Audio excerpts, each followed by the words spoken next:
Bismillahirrahmanirrahim. Assalamualaikum warahmatullahi wabarakatuh. Alhamdulillah hamdan katsiran thayyiban mubarakan fi kama yuhibbu rabbuna wa yarda. Asyhadu an la ilaha illallah wahdahu la syarikalah wa asyhadu anna Muhammadan abduhu wa rasuluh sallallahu alaihi wa ala alihi wa man sara ala nahjihi wa tamassaka bi sunnatihi ila yaumiddin wa sallaman tasliman katsira. Ya ayyuhalladzina amanu taqullaha haqqa tuqatih wa la tamutunna illa wa antum muslimun. Amma ba'd. Alhamdulillah, segala puji milik Allah Subhanahu wa taala. Allah Subhanahu wa taala senantiasa mencurahkan nikmat kepada seluruh makhluknya, dan itu tidak pernah terhenti walaupun hanya sekejap mata. Salawat beriringkan salam kepada Nabi kita tercinta, Nabi Muhammad sallallahu alaihi wasallam. Di malam ini alhamdulillah kita sudah menuju penghujung bulan Syawal, tanggal 26 Syawal 1447 Hijriah, 14 April 2026 Masehi. Dan ini adalah pembahasan yang ke-18. Insyaallah kita melanjutkan kembali apa yang telah kita bahas di pekan yang lalu. Kita sudah bacakan apa yang ditulis oleh muallif rahimahullah taala pada bagian al-martabatus tsaniyah, tingkatan yang kedua di dalam agama kita, dalam agama Islam. Namun itu baru sampai definisi, akhirnya kita terhenti masuknya waktu Isya. Karena sebelumnya alhamdulillah kita sudah membahas tentang bagaimana sedikit ya kiat agar bisa istiqomah meskipun Ramadan itu telah berlalu. Jadi mempertahankan itu yang susah. Kalau memperoleh bisa, ini ibarat liga ya, memperoleh menang bisa, tapi mempertahankan piala itu yang susah. Itu yang susah. Jadi beribadah di bulan Ramadan Allah mudahkan, cuman setelah Ramadan bisa enggak seperti di bulan Ramadan? Nah, ini yang berat. Kalau di bulan Ramadan alhamdulillah sebagaimana kita ingatkan bahwasanya di pekan yang lalu setan terbelenggu, pintu surga dibuka, pintu neraka ditutup. Mudah bagi kita beramal. Kalau sekarang sudah tidak seperti bulan Ramadan. Namun meskipun demikian ada yang Allah mudahkan juga untuk meningkatkan keimanan bagi yang tahun ini ya Allah undang di antara saudara-saudari kita untuk menjadi tamu Allah, duyufur rahman. Tentunya ibadah perjalanan ibadah haji itu akan meningkatkan keimanan. Karena sebagaimana kita bahas di pekan yang lalu sudah kita singgung, al-iman yazid wa yanqus. Iman itu bertambah dan berkurang, dan bahkan dia seperti pakaian bisa juga lusuh. Maka kita upayakan agar tetap iman tersebut bertambah, jangan sampai iman itu berkurang atau hilang sama sekali. Sebagaimana Nabi menyebutkan di dalam hadis, bahwasanya seorang pelaku keburukan itu iman itu ketika dia melakukannya tidak ada keimanan, seolah-olah iman itu tidak ada dalam hatinya. Kata Nabi SAW, hadis ini ada di riwayat Imam Muslim dalam sahihnya, yang maknanya bahwasanya tidaklah seorang itu beriman ketika dia berzina, tidaklah seseorang itu beriman ketika dia mencuri, tidaklah seorang itu beriman ketika dia minum khamar. Jadi ketika melakukan maksiat tersebut, iman tersebut tidak berada di dalam hatinya. Ketika itu, ini dalam masalah ini panjang pembahasannya sebenarnya. Kalau kita kembali ke masalah usul akidah di bagian-bagian Islam, ini orang-orang Khawarij, sekte Khawarij mengkafirkan pelaku dosa besar. Adapun Murji'ah itu antara iman dan amal tidak ada keterkaitan. Meskipun amal itu dia melakukan dosa misalnya, itu tidak pengaruh pada imannya.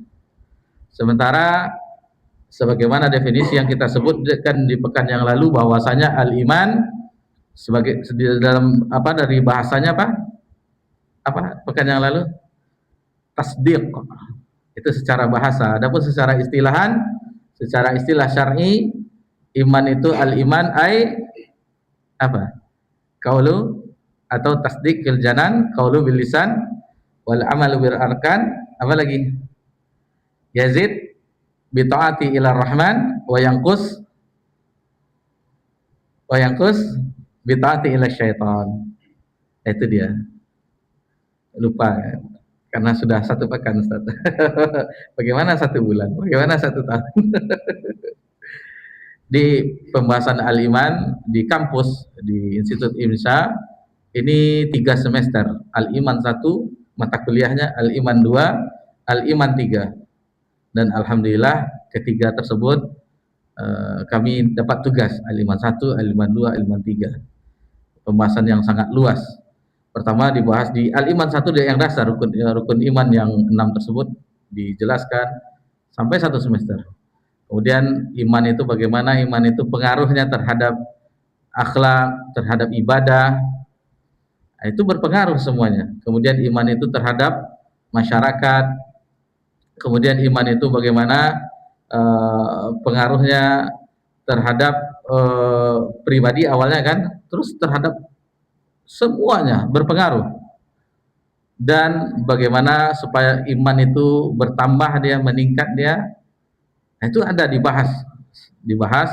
Lalu bagaimana keimanan itu akan mewujudkan persatuan, yaitu sebagaimana firman Allah, innamal mu'minuna ikhwah.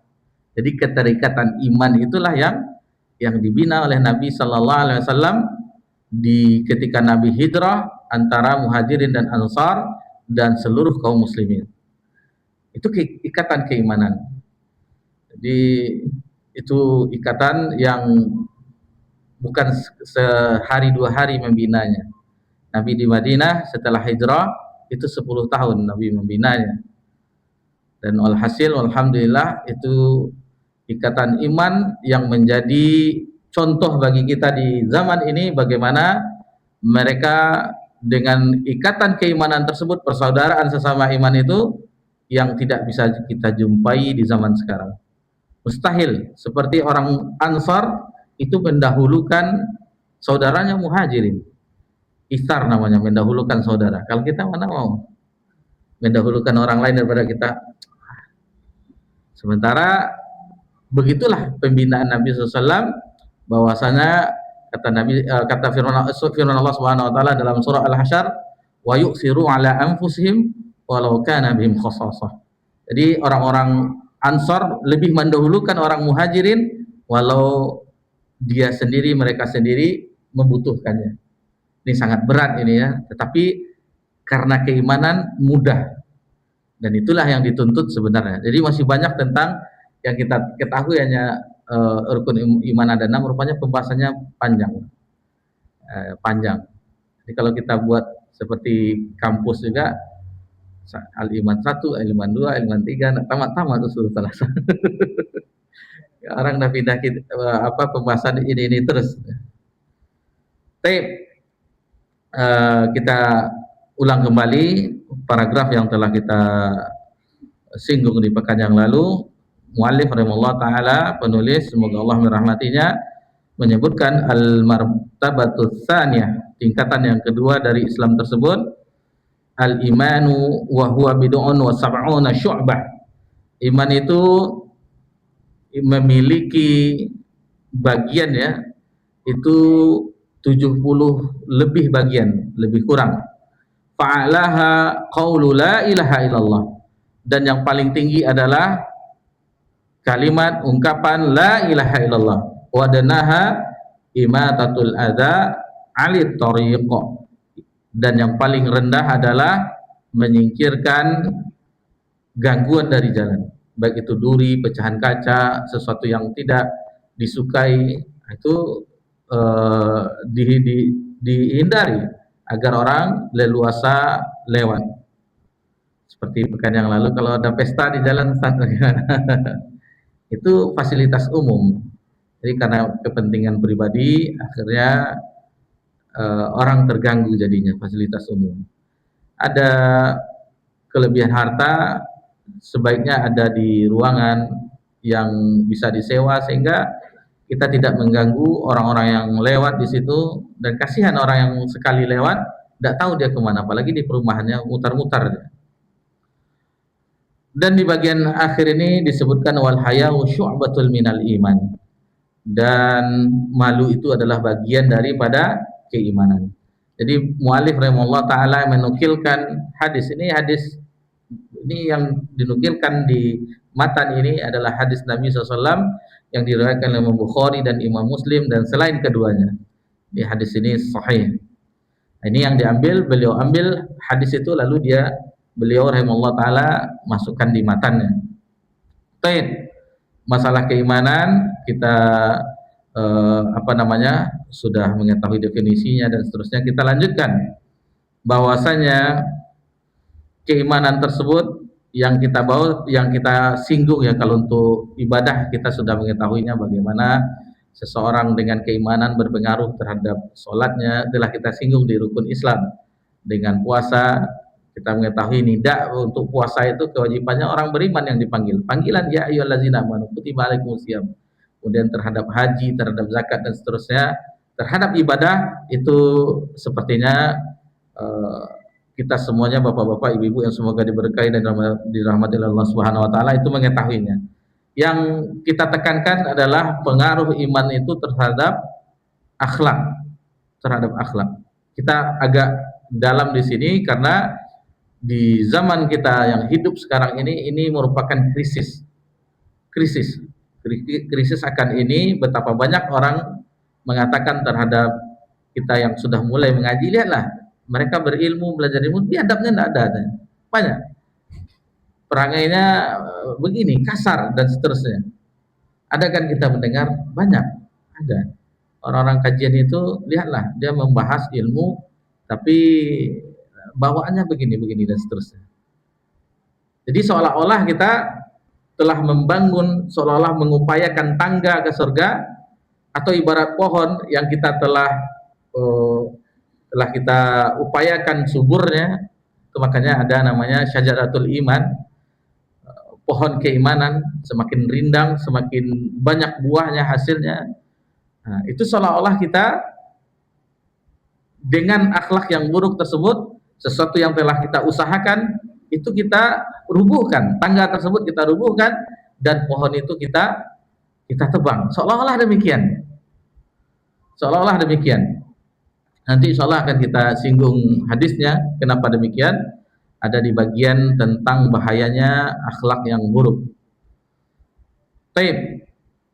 Adapun dalilnya, sebelum kita jelaskan tentang akhlak, pengaruh iman itu terhadap akhlak, dalilnya tentang iman tersebut di dalam Al-Qur'anul Karim itu bisa dilihat dalam surah Al-Baqarah ayat 177.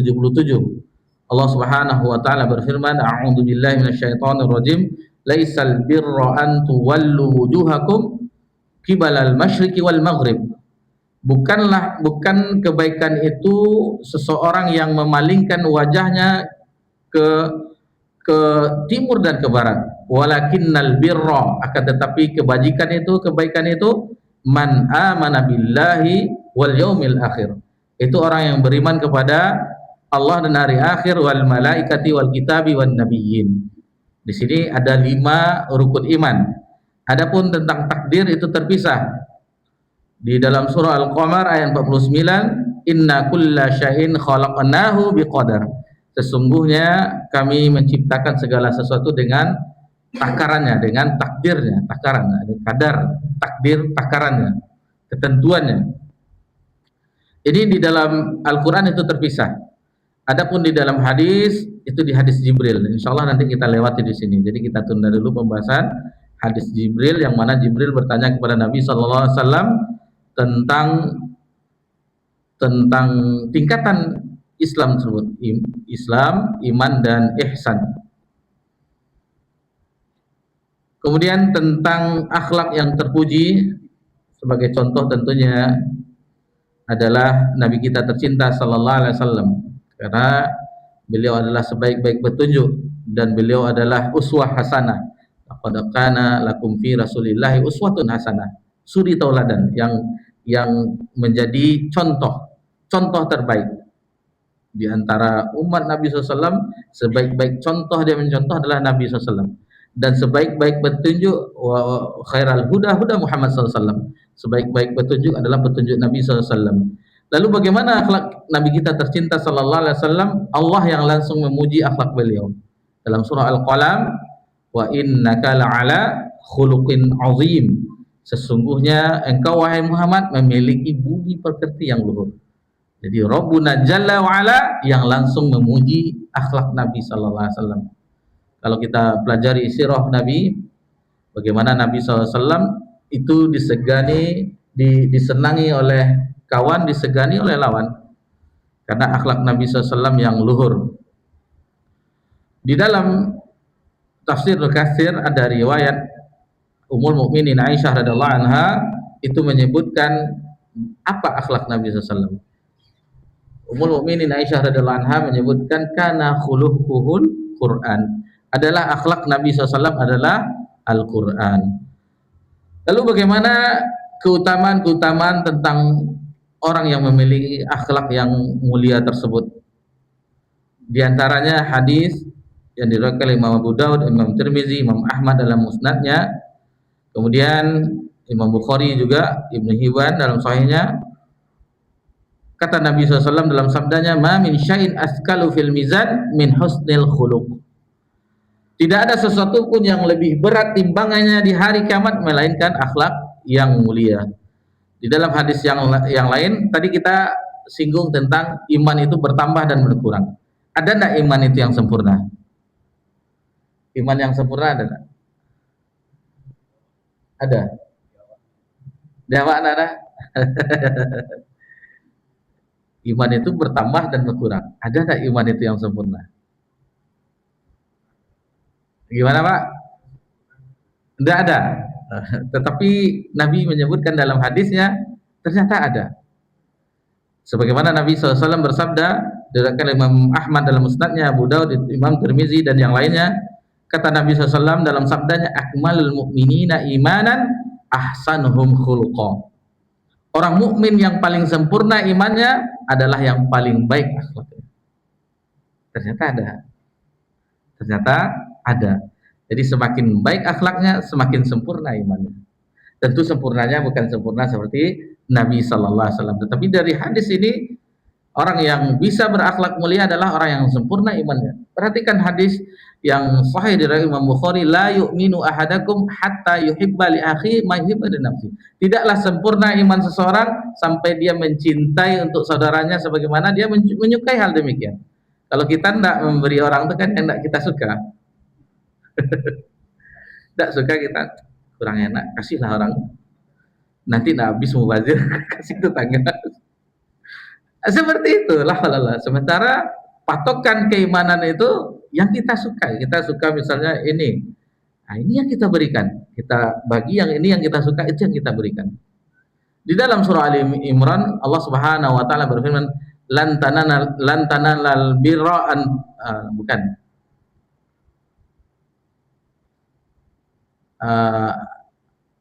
Ada yang ingat ayatnya? mimma tuhibbun. Tidaklah seorang itu berinfak baik melainkan itu maknanya mimma tuhibbun. Lupa awalnya. Ada yang hafal? Lan tanalul birra hatta tunfiqu mimma tuhibbun. Tidaklah seseorang itu berinfak dengan baik sampai dia menginfakkan apa yang dia cintai. Tapi tidak sampai kita apa yang kita cintai, mobil kita infakkan, tidak mungkin.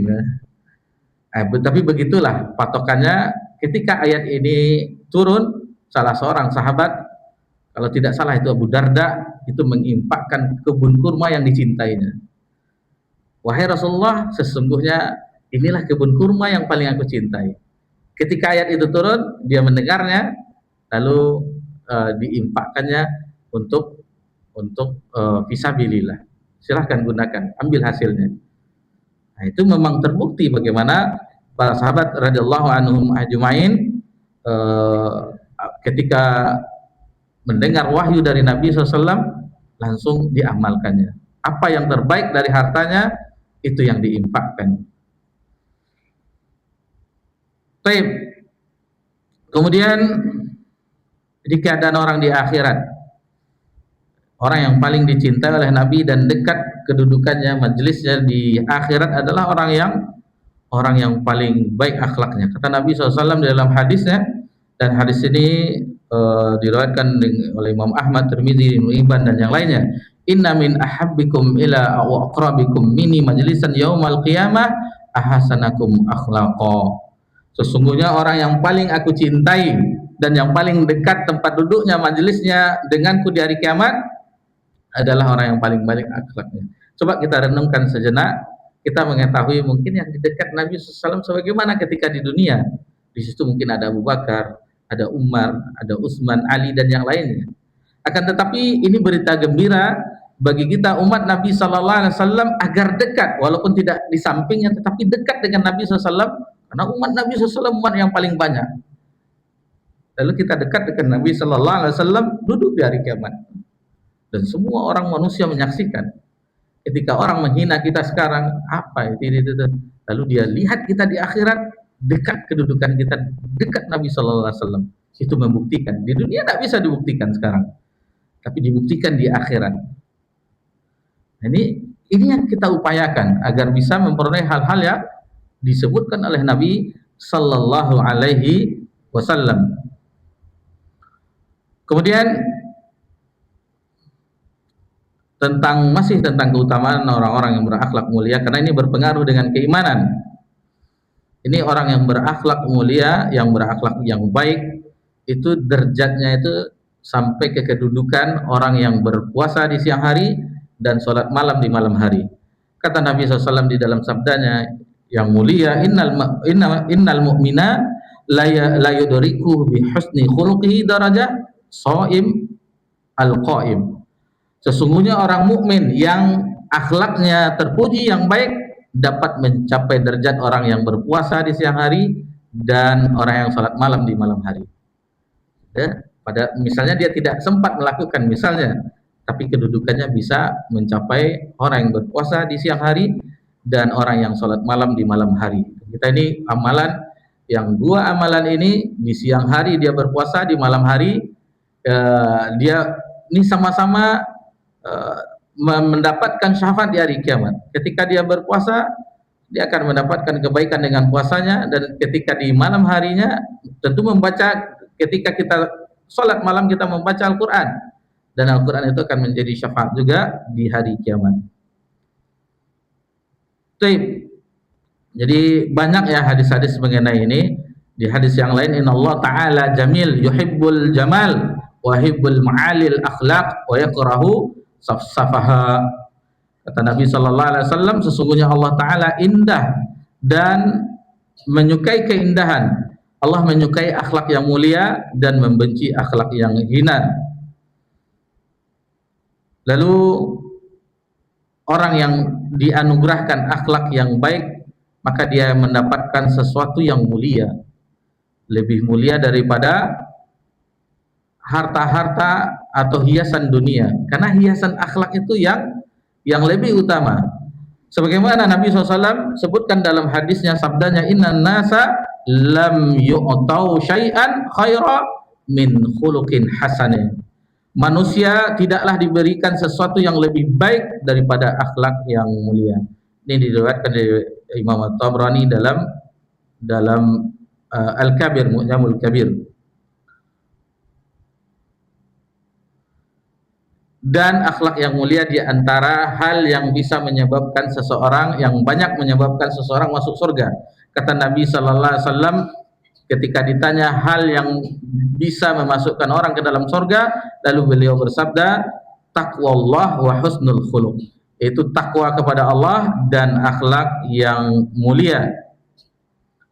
Dan begitu juga yang banyak memasukkan orang ke dalam neraka, yaitu dua hal juga, al-fahmu wal farj, yaitu mulut dan kemaluan.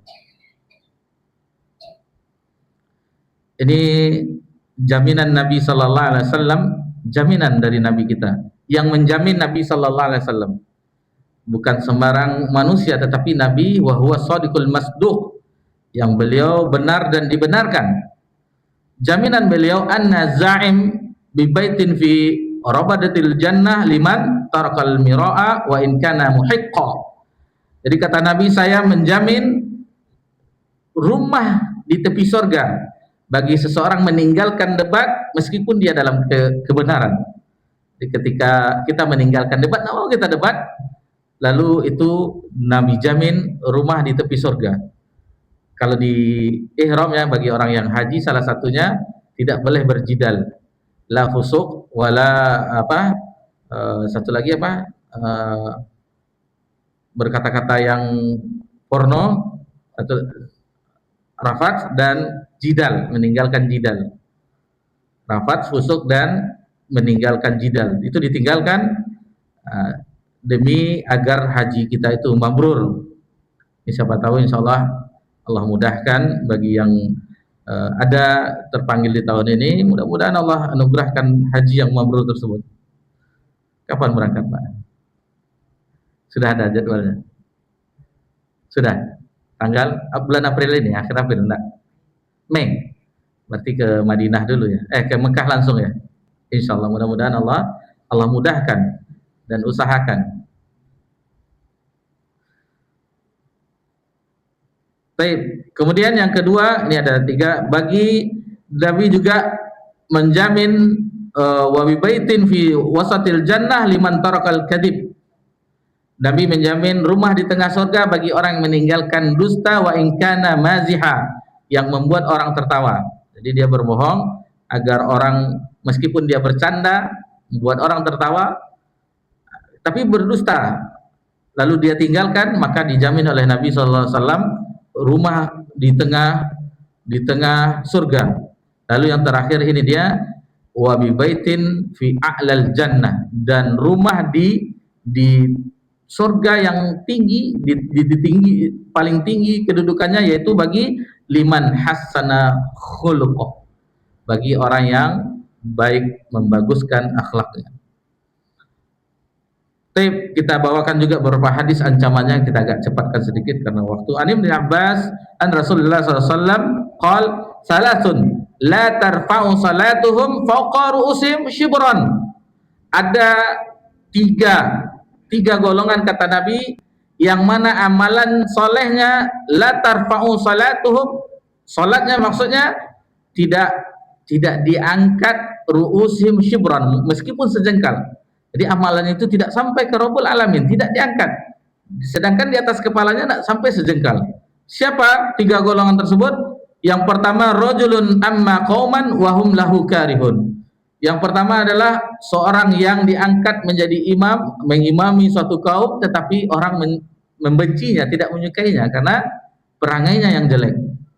Terkadang ada orang jadi imam misalnya, tetapi makmumnya tidak mau. Tidak bagus dia tuh, ini akhlaknya begini, artinya tidak bagus dia. Ini tidak diangkat amalannya, meskipun hanya 1 jengkal dari kepalanya. Kemudian siapa lagi? Wa mra'atu batat wa zawjuha 'alaiha sakhid maksudnya seorang istri yang ketika dia tidur di malam hari tetapi suaminya marah terhadapnya. Itu makanya ada di hadis yang lain sifat istri yang soleha. Ibu-ibu kalau ada yang ada di belakang dengarkan bagaimana seorang wanita yang soleha, istri yang soleha ketika di malam hari mendatangi suaminya, lalu diambil telapak tangan suaminya diletakkan di atas kepalanya, panggilan kesayang, wahai suamiku, wahai sayang, dan seterusnya, abang, ajo orang Tiaman, mas, akang, aa, serahlah. Sesungguhnya mata istrimu ini tidak akan bisa tidur sebelum engkau meridhoinya. Ini sifat istri yang salehah. Dan ini kebalikannya bagi istri yang suaminya marah terhadapnya, maka dia salah satu orang yang tidak diangkat sholatnya, amalan sholatnya, pahala sholatnya meskipun hanya satu jengkal dari kepalanya. Wa akhawani mutashariman. Kemudian yang kedua, yang ketiga adalah orang yang bersaudara yang saling bermusuhan. Ini banyaknya, salah satu penyebabnya yang banyak harta warisan, tersinggung sedikit dan seterusnya, akhirnya putus hubungan adik kakak. Ini tidak diangkat pahalanya walaupun hanya sejengkal.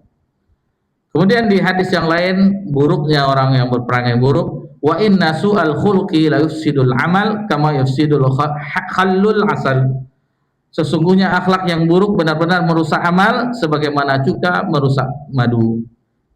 Sebenarnya masih banyak dan ada hadis yang teringat ya, hadis seorang wanita yang mana Nabi sallallahu alaihi wasallam ditanya, dia seorang wanita yang rajin puasa di siang hari dan sholat malam.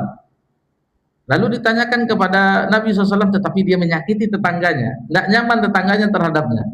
Lalu bagaimana keadaannya ya Rasulullah? Nabi menyebutkan bahwasanya dia di neraka. Ada satu orang wanita lagi, dia hanya melakukan yang wajib, tetapi orang tenteram dengannya, tidak ada yang tersakiti dengannya, tetangganya tidak ada yang terusik dengannya. Lalu Nabi mengatakan dia dalam surga. Ini pengaruh akhlak, keimanan terhadap akhlak yang alhamdulillah kita bisa selesaikan. Adapun yang nanti tentang pembagian iman, jadi rukunnya nanti insya Allah kita bahas setelah ini. Di sini disebutkan cabang-cabangnya. Dari cabang bid'u itu adalah bilangan antara 3 sampai 9 bid'u, 3 lebih itu namanya, jadi sekitar 73 atau lebih, 73 lebih. Dan yang berusaha mengumpulkannya adalah Imam Al-Baihaqi. Itu mencoba menulis mengumpulkan apa saja cabang-cabang keimanan. Ini bukan rukun ya, kalau rukun 6. Ini yang cabang-cabang, yang mana salah satu yang paling bawah tadi imatatul azan tariq, kemudian al-haya'u syu'batun, dan malu itu sebagian dari iman. Ini dicoba mengumpulkannya dalam kitabnya Syu'abul Iman, cabang-cabang dari keimanan. Jadi ingin bagi yang bapak-bapak, ibu-ibu ingin memperdalamnya, lihatlah, baca kitab tersebut apa saja cabang-cabang keimanan tersebut. Jadi iman itu ibarat pohon syajaratul iman, ada cabang-cabangnya. Ada cabang-cabangnya. Dan salah satu tulisan Syekh Muhammad bin Shalih Al-Utsaimin adalah syajaratul iman, pohon keimanan. Salah satu muqarrar di Institut Imsya. Banyak sebenarnya muqarrar-muqarrarnya, atau usul iman fi dawi kitab wa sunnah, landasan-landasan keimanan di bawah cahaya Al-Quran dan Sunnah. Dan masih banyak tulisan-tulisan ulama dalam masalah ini.